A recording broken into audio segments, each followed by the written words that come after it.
The afternoon of the day no record first appeared, Yuto encountered a series of subtle, inexplicable disturbances. First was the entrance to the Krabanis campus. The door, which usually opened automatically via facial recognition, remained still. When he opted for manual authentication, a staff member appeared, their expression clouded as they performed a manual login override. Your ID has been temporarily disconnected from the server. It's a rare glitch, but just in case, would you like me to re-register you? Yuto gave a vague nod. At the time, part of him still wanted to believe it was nothing more than a minor technical error. But the moment he stepped into the classroom, the atmosphere shifted. "Hey, Amamiya, is it true your LSI score got wiped?" One of his classmates spoke in a hushed voice. It seemed the news had already spread, though he wasn't sure who had started it. Yuto didn't respond. He simply sat at his desk. The stares that met him from every direction felt unusually sharp, like everyone was looking at something they weren't supposed to see. During lunch break, just as Yuto reached for his tray in the cafeteria, the serving AI emitted a sharp warning tone. "Score authentication mismatch. Please proceed to re-registration." The AI's voice was as cold and mechanical as ever, but the students around him reacted differently.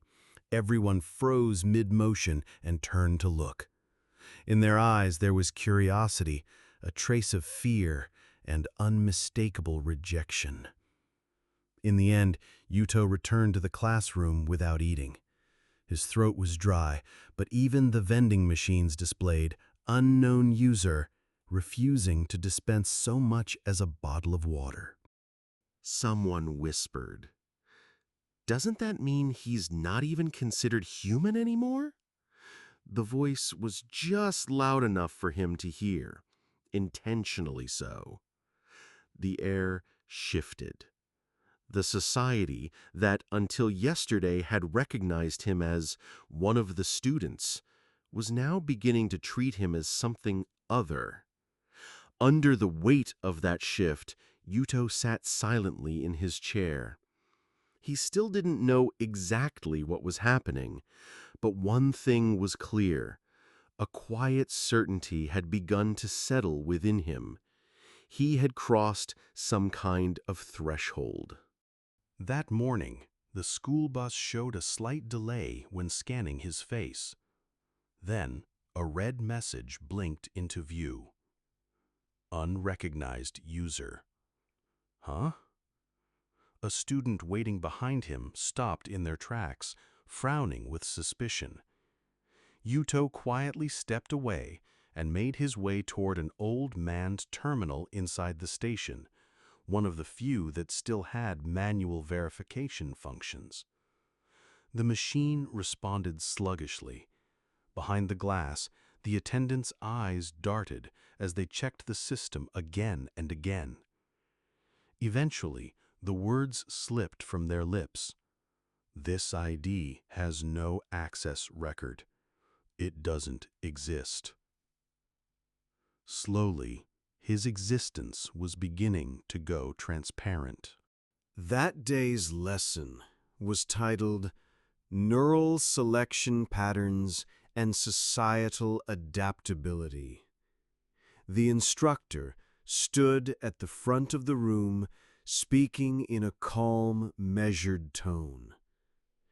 In our society, the L.I.S. continuously records each individual's behavioral tendencies, decision-making capacity, and cooperativeness. These are visualized as what we call the Adaptability Index.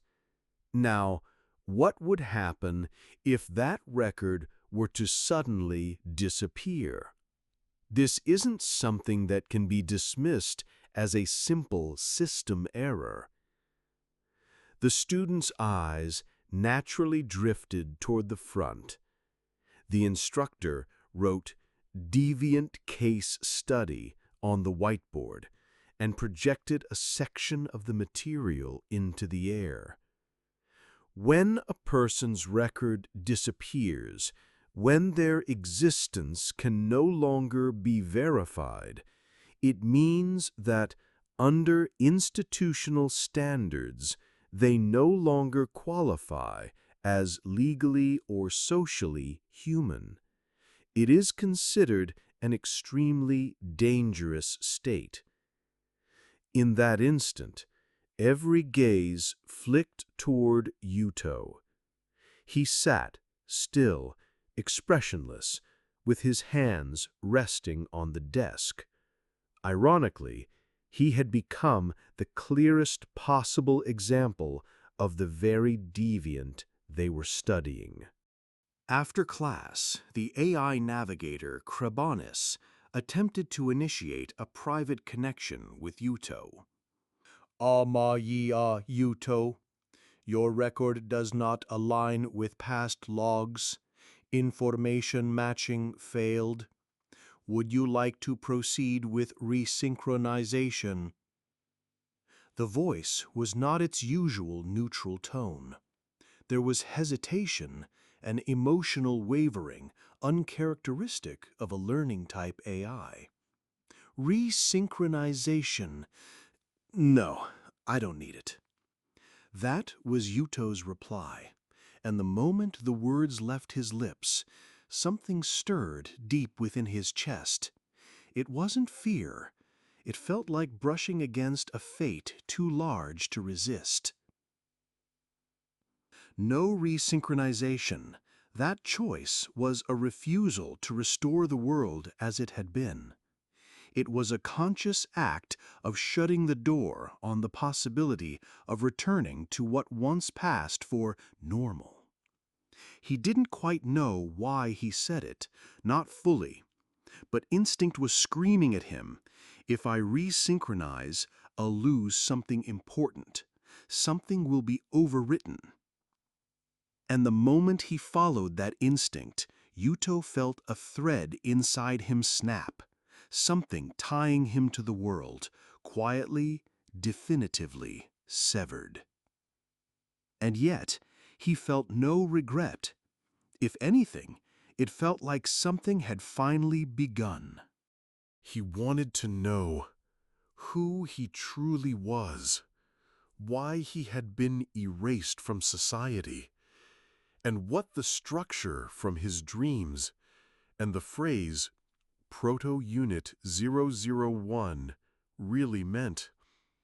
The answers lay in the past, in something beyond the boundaries of recorded history. Yuto began preparing, without telling anyone, to go to a certain place. A place that might fill the inexplicable absence that now defined him.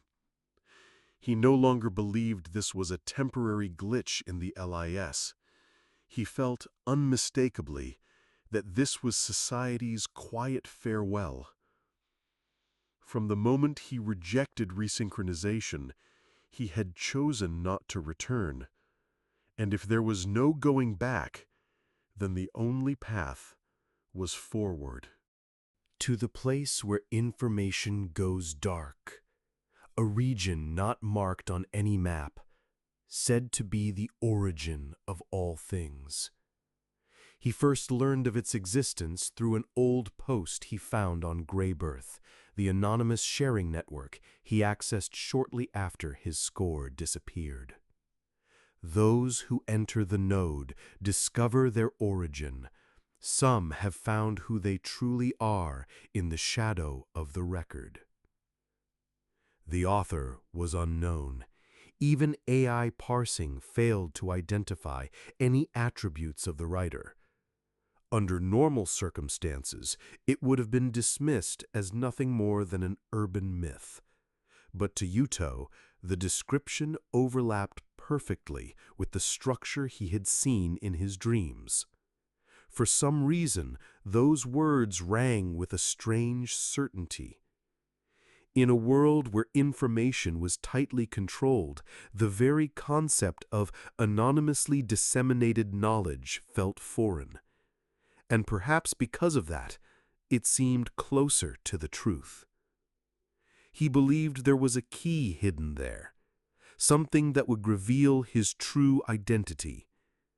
And more than fear, what drove him now was the overwhelming urge to know. The word that drifted into his mind was trace. In the days since he had begun to feel himself methodically erased from the systems of society, Yuto had found himself becoming more and more aware of what he was made of. The structure that appeared in his dreams, the running code, organs endlessly self-reconstructing. Were those the memories of his own body, or fragments of information modeled after someone else's blueprint? Either way, he felt there was intent behind them, something deliberate. Not something he had been born with, but something given, bestowed, through some kind of process. And when he thought of it like that, the word trace seemed the most fitting. Someone had left something behind in him.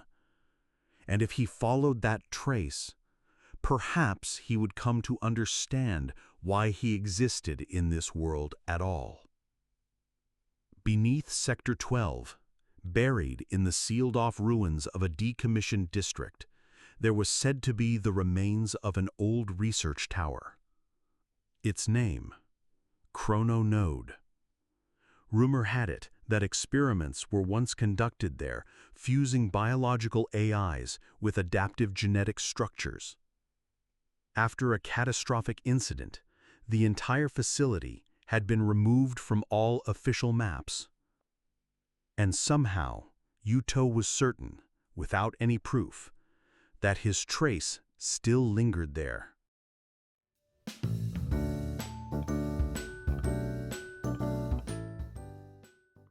Nox Tella Metropolitan Zone, about our habitat. Welcome to the L.I.S. Certified Educational Guidance Program. This footage is intended for all young citizens living within the integrated metropolitan zone, with the goal of helping you understand the nature and origins of your living environment, and to cultivate the ability to make safe and sound decisions. Section 1. Nox Tella and the Dawn of Human Cities. Our homeworld, Nox Tella, was once an uncharted frontier, opened by those deemed the chosen. Its upper strata, the present-day habitable zone, is one of the few settlement belts where a stable climate layer and consistent visible light exposure have been secured. Here, under the unified administration of the L.I.S, Life Information Supervisory Organization, multi-tiered mega-cities have been constructed, in which housing, agriculture, education, and medicine are all fully integrated. The cities expand vertically. Weather domes crown the upper layers, residential districts occupy the mid-layers, and an energy distribution network lies at the base. All such urban infrastructure is designed with the safety of its inhabitants as the highest priority. Section 2. On the external environment and the threats of nature. Beyond the cities lies the primeval environment, a realm still not fully understood by our science or language. The soil of this planet contains numerous hazards, from highly toxic plant spores to dense clouds of airborne microparticles to charged electromagnetic fields within the atmosphere. In regions known as the primeval layers, investigators have recorded the presence of colossal, non-standard life forms and disruptive electromagnetic noise. Research there remains limited in scope. That we are able to live at all is due to the technologies and governance structures adapted to this environment that envelop our cities in their protection. Section 3. The system architecture protecting the city. The integrated metropolis is safeguarded by multi-layer barriers and spatial lockdown fields. These form L.I.S's proud security network, designed to block the intrusion of the natural environment and to preserve the city's internal environmental balance. Along the urban boundaries, specialized defense zones, observation towers, and environmental adaptation units operate continuously. Even in the event of contact with the outside, the system is designed to keep the impact on residential areas to an absolute minimum. Details regarding unregistered zones or restricted access areas may be released in accordance with L.I.S. protocols, though in principle, access by the general public remains prohibited. Section 4.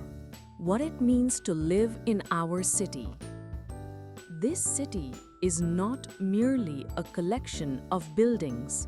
It is a fortress of survival, built to face the harshness of the natural world and to ensure that the light of civilization never goes out.